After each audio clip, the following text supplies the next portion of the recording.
Izvoli. Dobila si što si htjela. Tu ti je sva dokumentacija od kuće.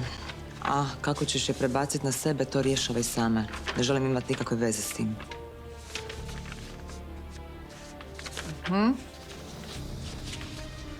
To je potpisano. Ovjereno. Op. Sve je tu. Mogu li sad dobiti svoj predujam?